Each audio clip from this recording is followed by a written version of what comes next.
So, let us quickly recap wherever we were in the last class, and then from there we will take on the new remaining part of this chapter. So, we were looking at we started by looking at some centralized distributed deadlock detection algorithms, where it was the responsibility of one centralized node to collect the information about the which processes are waiting on which resources and which resources are being used by which processes.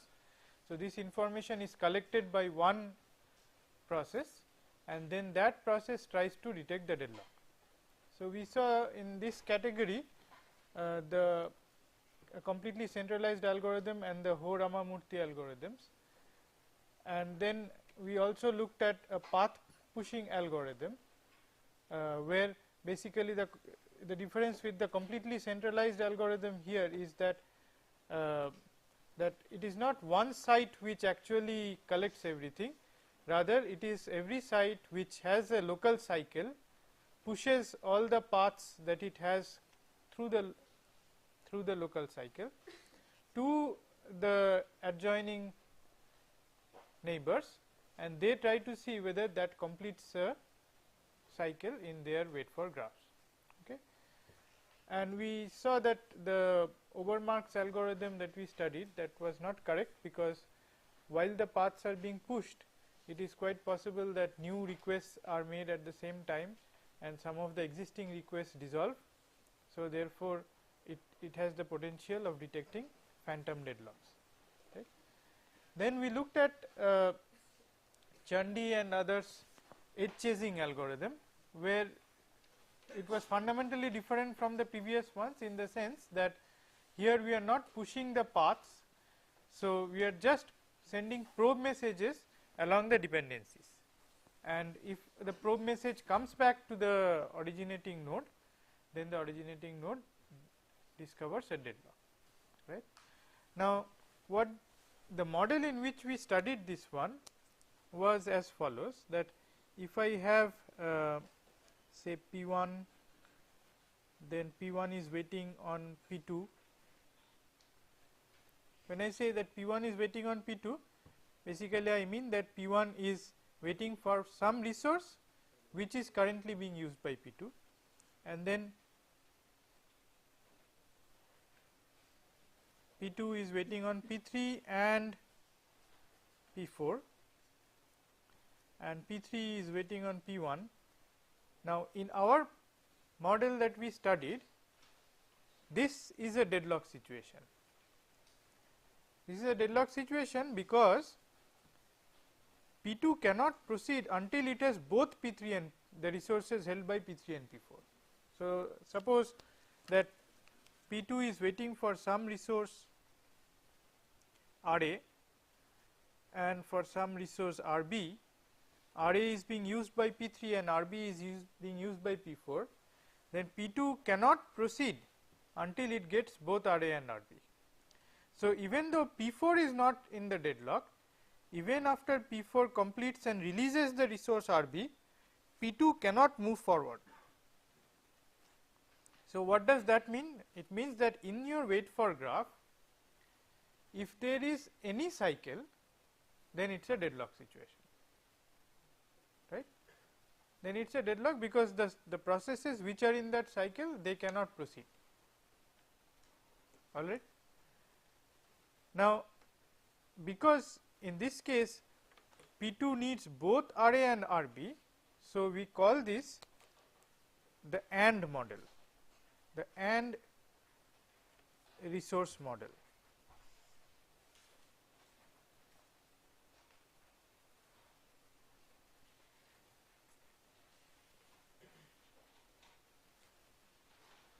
Okay. So, in the AND resource model, you can think of these nodes as AND nodes. So, a node cannot complete until it has got both the all the resources that it is waiting for, all right, and it has to have them all together. So, it is not that it gets RB and proceeds, it cannot do that, all right. Now, contrast this with the OR resource model.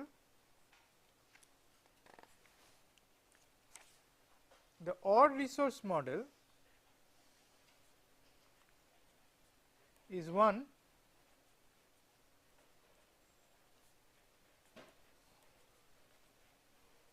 where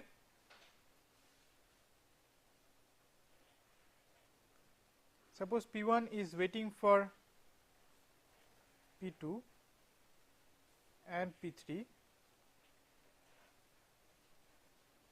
okay, and P2 is waiting for P3 and P3 P4, okay, and P4 is waiting for P5, P5 is waiting for P2 and right. Now, we want to find out whether there is a deadlock. Now, in the OR resource model, this means that P1 can proceed if either P2 or P3 releases the resource. So, it is not that it needs both the resources. So, suppose this is the dependency for resource RA and this is the dependency for resource RB. So, P1 can proceed if it has either RA or RB, alright. So, it is like that you are waiting for some resource, there are several resources that are available and it is okay if you get any one of them, right. So, then that is the OR resource model. So, in this particular example, now can you tell me whether this system is in deadlock?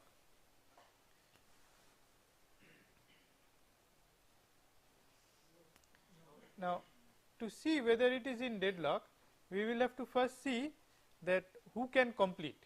We have to see whether all of them can complete or not. Okay. Now, can P3 complete?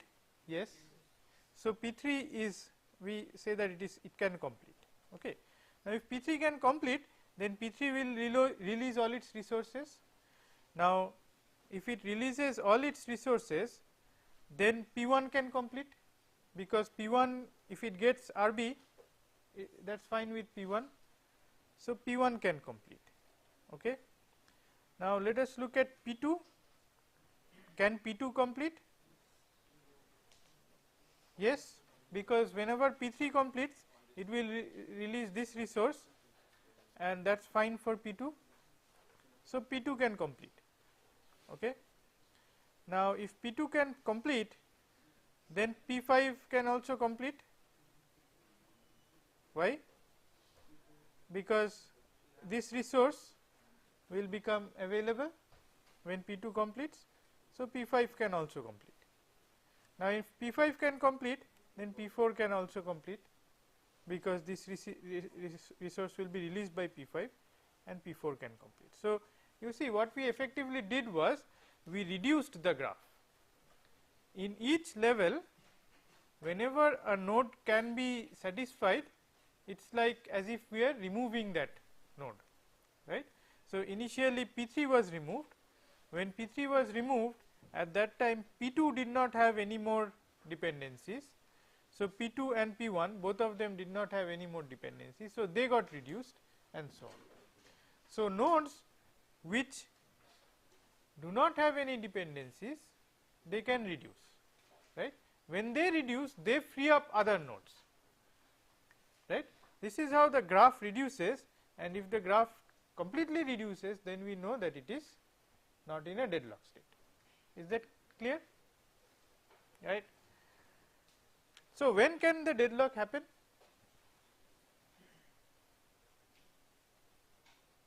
When will that, what will be a, how is a deadlocked graph going to look like? Every node must have some outgoing edge. Is it necessary that every node must have an outgoing edge? Hmm?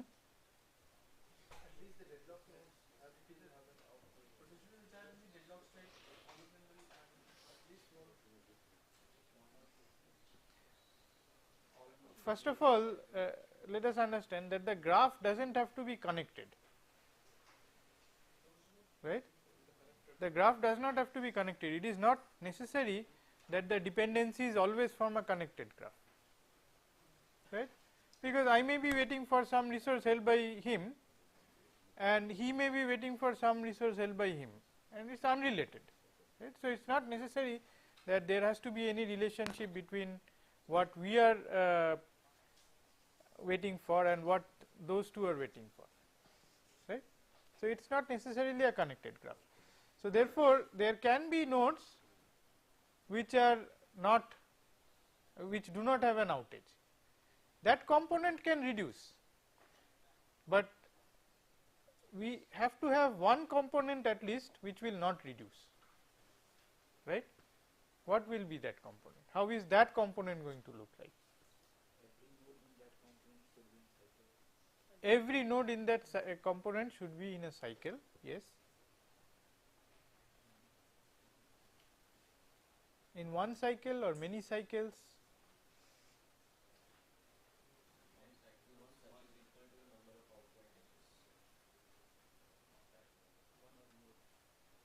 So, you mean to say that every outgoing edge of every node must be in a cycle, right, which means that every edge has to be in a cycle. Every edge has to be in a cycle, right. Not only every node has to be in a cycle, but every edge has to be in the cycle, right. Otherwise, you see here I think the one that we saw, I mean it is very easy to construct one where every node is in a cycle, but okay, every edge and every node has to be in a cycle, right. So, how are we going to detect that in a distributed way?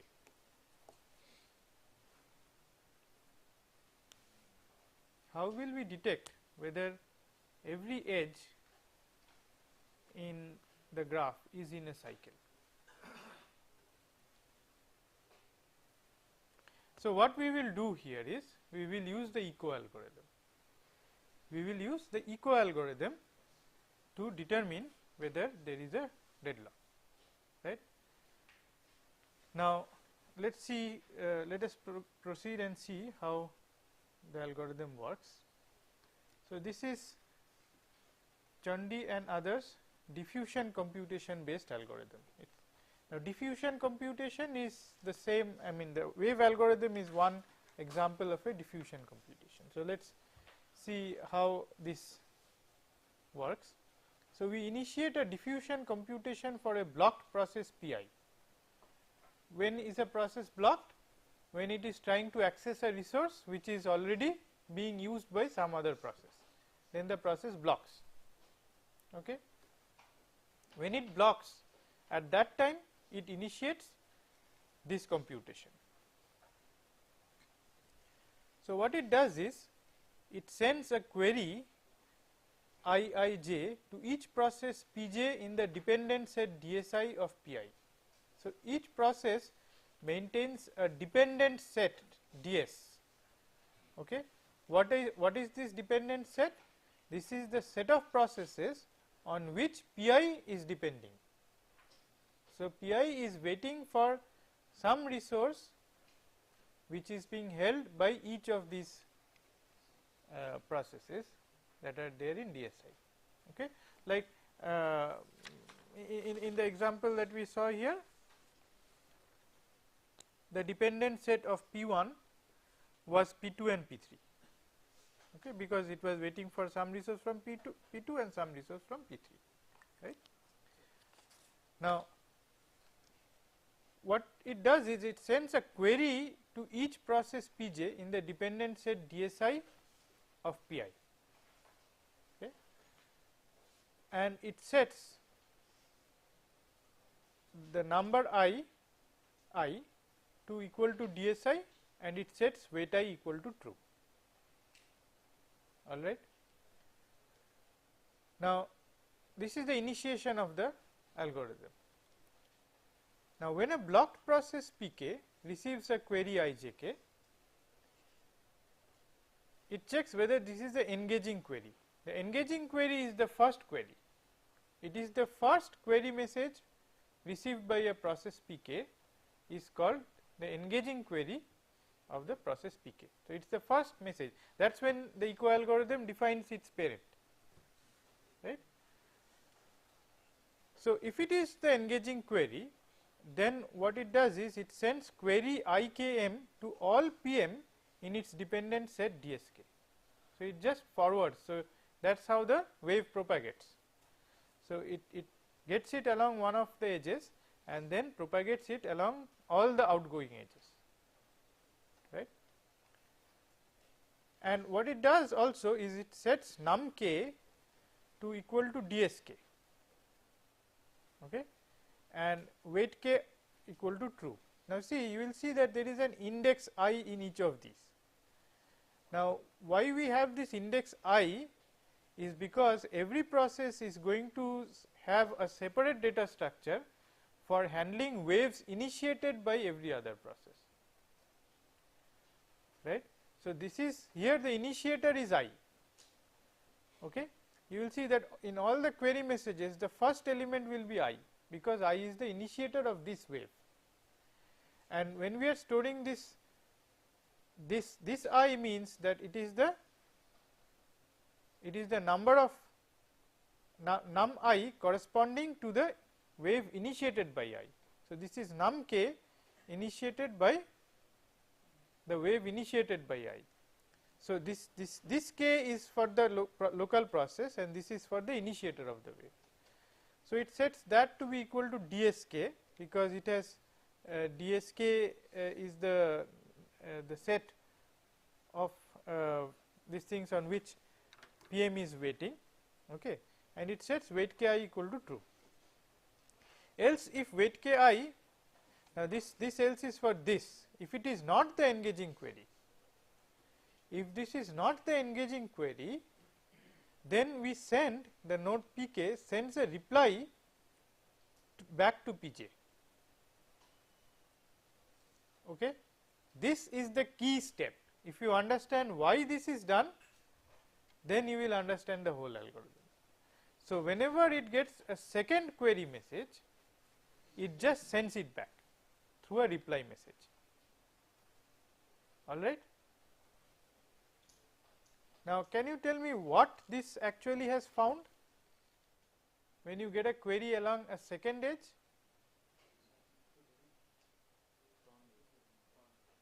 It can be two things. One is that it is a, in how many ways can it get a message back from get a second query? There are broadly two cases. One case is that, okay, so we are talking about the process Pk. So, first time it got the engaging query from Pj, right, and then it propagated that query went through other processes, and if there is a cycle, then that query is going to come back, right. But this is not the only case. The other case is where you do not have a cycle, and the example is like this, that you got one from Pj, okay, and sometime later you get one from Pn. Now, see, this is the first. So, in this case this is the engaging query and it gets a second query, right. Now, in this one there is no cycle, in this one there is a cycle, right. Is that clear? So, this is a deadlock situation, this is not a deadlock situation. So, we have to somehow distinguish between these two cases. So, what is happening here is whenever this gets the first query message, it is propagating the query to its children, right. When it gets a query message for a second time, it simply responds to that by sending a reply message back, Okay. So, let us proceed and then we will come back and again understand this clearly, but is it clear what is happening here, right? By engaging a query, you mean the first query because of the wave generated at I. Yes. So a different process will have different engaging queries. No. For the wave initiated by I, for the wave which is initiated by I, each process will receive one engaging query. It is the first time that the wave reaches that node. Okay? That is the engaging query. For the same wave, it can receive multiple queries. For each of the other queries, it will simply send a reply back.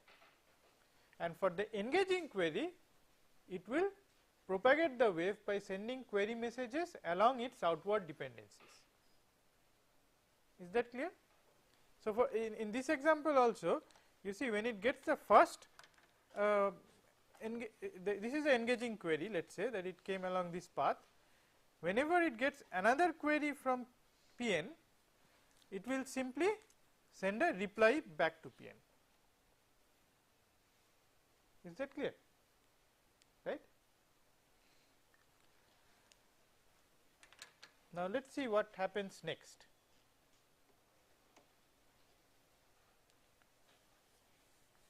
So, when process Pk receives a reply ijk, when it receives a reply message, then if wait ki is true, that is if it is waiting, it is still blocked, okay, then what it does is it decrements num k, all right. If num k reduces to 0 and I is equal to k, then it declares a deadlock,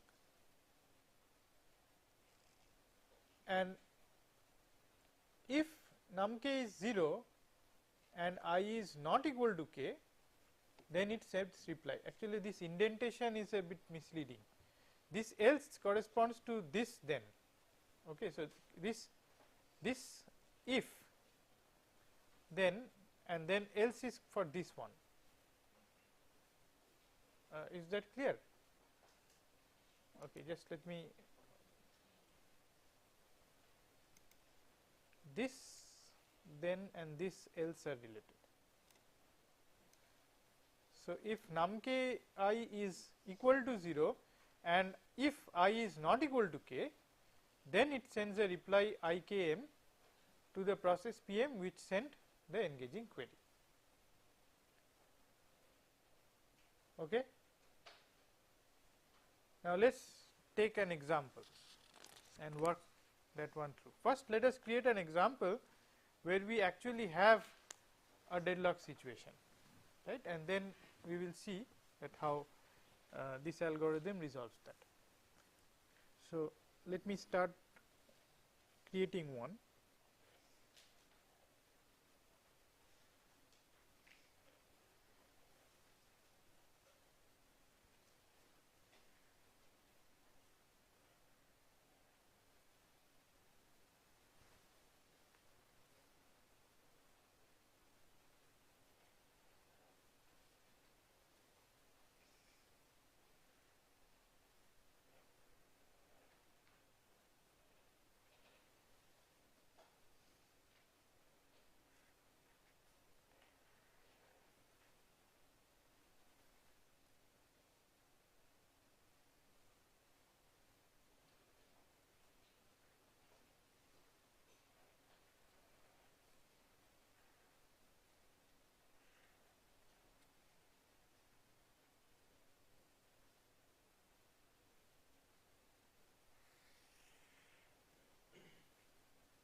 Okay, so let us look at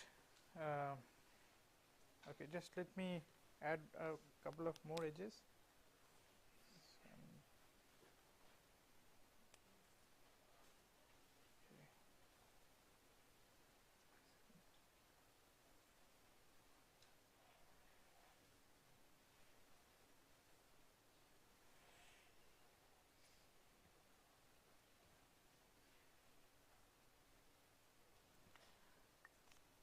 Let us see what happens in this case.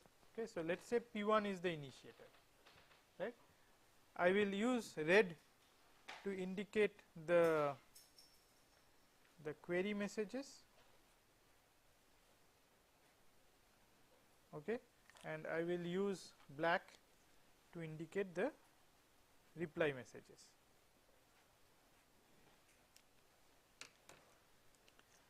So, initially P1 will send out query messages to its outgoing edges, right.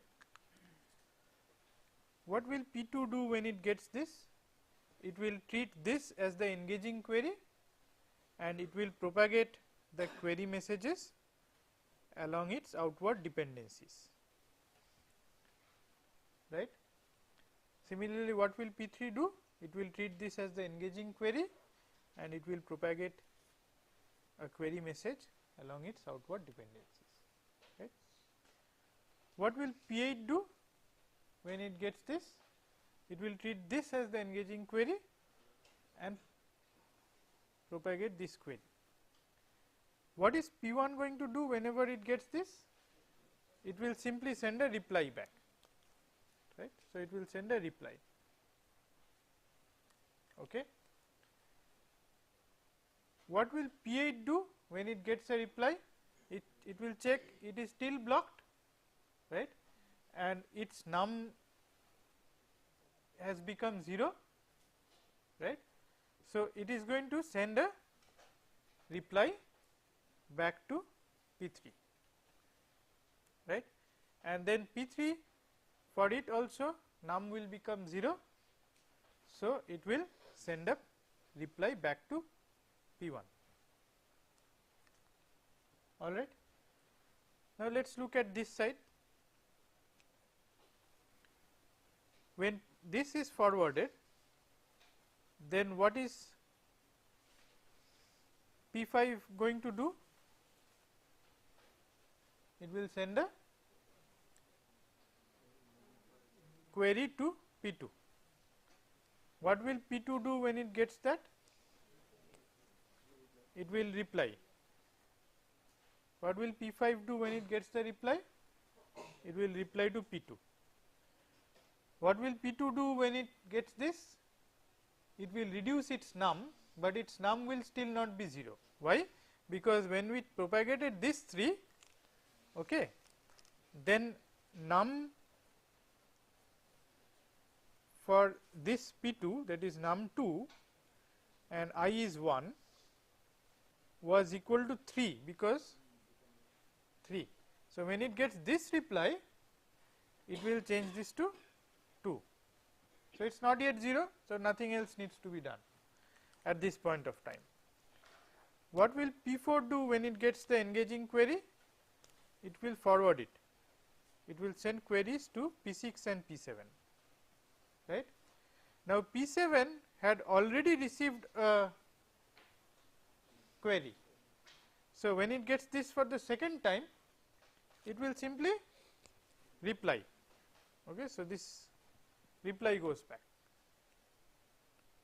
right, and when it had first received this one, at that time it had propagated this query, right. Now, what will happen when this query reaches P1? It will reply, right. So, the reply comes back, right. What will P7 do when it gets this reply? It will send a reply to P2, right. Now, let us see what happens here. P4 send this engaging query to P6, P6 will send a query to P2.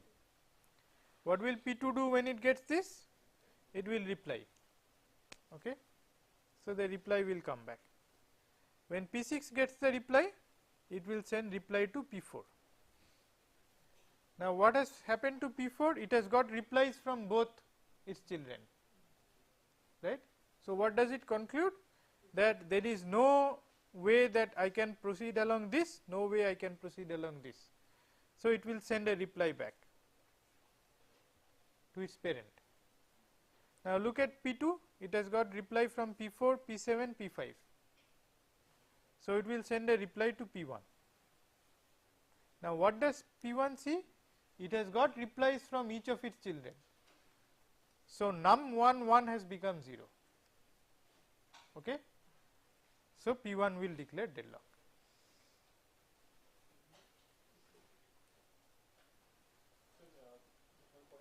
P7 receives the initial query from, once it receives from P2, then it again receives from P4. Then what will they do once it receives from P4? Which one? P7. P7. When it gets from P2, it will forward. When it gets again from P4, it will simply send a reply back. Whenever you get a second query, you just reply. But once it receives from P2, you would have sent an engaging query also to P4. No, no, no. These are directed. You see, it's along outward dependencies. Okay. So, is this clear? So, that's so when the wave actually comes back to P1 through the reply messages, then P1 declares a deadlock. All right.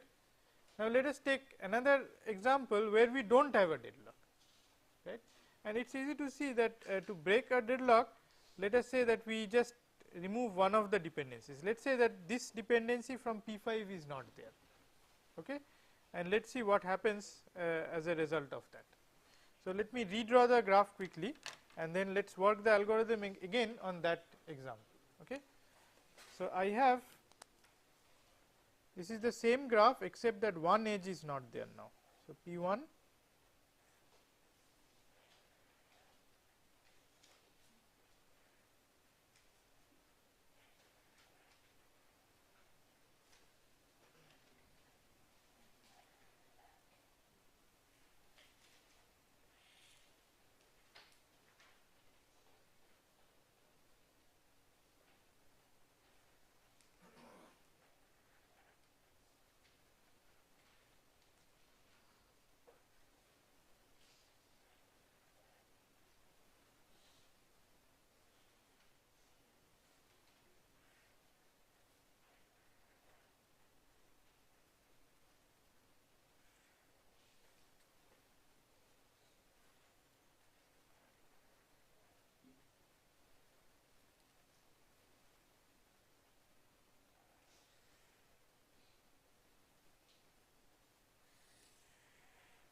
right. Let us work the algorithm once again. So, P1 sends a query to both its children. Okay. Let us look at this side first. So, this one sends a forwards the query, this one forwards the query. When P1 gets the query, it sends a reply back, then P8 sends a reply back and P3 sends the reply back. So, P1 has got reply from this side. Right. Now, let us see what happens on this side. When P2 gets the engaging query, it forwards it to all of its children. Right. Now, P5 is not going to reply. Why? Because it is not blocked. Right, it is not blocked. So, it will not reply. So, as a result, what will happen is, okay, let us see the other cases. So, this one will be forwarded. Whenever this one reaches, it will send a reply back along this. For this will be forwarded, P1 will send a reply, okay, and then P7 will forward the reply back to P2, alright, and on this side also what will happen is that P6 will send a query to P2, P2 will reply, then P6 will reply. Now P4 cannot progress, so P4 will reply. Now look at the situation. Now P2 will not reply because it has not got replies from all its children. It has not got a reply from P5. Because it has not got a reply from P5, P2 will not reply, right? It will not reply. How P2 knows?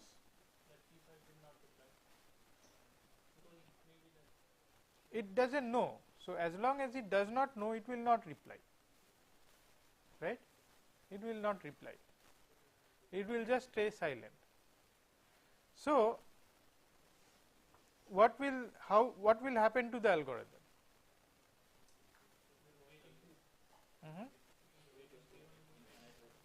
It will wait, right? So, it will not do anything right now. Now tell me one thing, that suppose now P5 gets blocked, should it send a reply? This is something for you to think about. One thing could be that when P5 is not blocked, it does not reply and completely forgets about it, right? In which case this wave will not converge, right? That means that the initiator will not be able to say whether it is deadlocked or not, right. So, again if after some time it thinks it is deadlocked, it will again initiate a wave, because if it is deadlocked, then the wave will converge, but if it is not deadlocked, then we do not know what the initiator will not know what is the outcome, right. So, periodically it will try to do this deadlock detection, okay. That is one way of handling it, okay. You may think that, okay, since this wave was actually sent out and P5 at that point of time was not blocked, it does not mean that P5 cannot get blocked. It can always get blocked. So, for example, now P5 tries to access a resource held by P2, then it basically becomes the previous graph, and that is actually a deadlock. So, then it can, at that point of time, it can send a reply to this. Now, is that a good thing to do? You think about that. I mean, can it lead to a situation where you will end up detecting false deadlocks, right? Will it reply or send a query along that thing? So, that you decide what should it do, or should it at all do something, or is it just better that we forget about it and again wait for P1 to initiate another version of the wave algorithm. Okay. The other option is to piggyback this with a termination detection algorithm, right. That way we will definitely know whether there is a deadlock or not, right. So, what we are going to do is in the next lecture we will look at the model where instead of the pure AND model where we need all the resources before proceeding, and the other extreme is the pure OR model which studied just now, where if you get any one of them, that is okay. We will look at the more generalized scenario where we need Pi out of Qi resources. So, it will make requests to Qi resources, the process I will make requests to Qi resources, and if it gets any Pi out of them,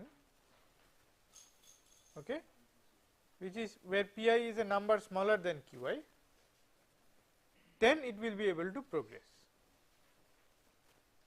right. So, it is something like I am going to send request to k resources. if I get any A out of them, then I can proceed. So, A out of K request model, right. Now, K out of K is and 1 out of K is OR. Okay. This is a more generalized case where we talk about A out of K, alright. So, we will look at how to tackle that. So, what is your first impression on after understanding this wave algorithm and looking at the AND model in the first of all, what will be a deadlock situation in that case?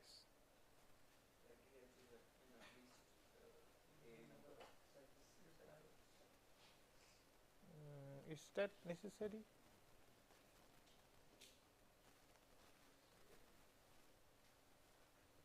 So, you will need a subgraph which will actually form the core deadlock portion, right. There can be some things which are there which will reduce, but there will be one portion which will not reduce.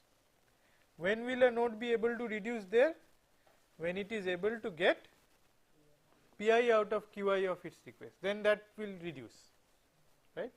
So, we have to run an algorithm which will find out which of these nodes can reduce, right. Does it ring a bell somewhere previously where you have actually studied this reduction? No. So, have you studied the Banker's algorithm? What do you do for checking safety there? You try to see which ones can be satisfied, right. Have you gone through an AI course and studied things like AND/OR graph, right. So, there also you talk about reducing the AND/OR graph. So, if you solve these, then you can solve this. So, to solve a node A, you have to an OR node A, you have to solve either of its children. For an AND node, you have to solve all of its children, right, and then you see whether you are able to reduce the whole graph, then you have a solution, right. So, it's going to work in a similar flavor, except that we will look at a distributed algorithm for doing it, right. So, that is what we will do in the next lecture.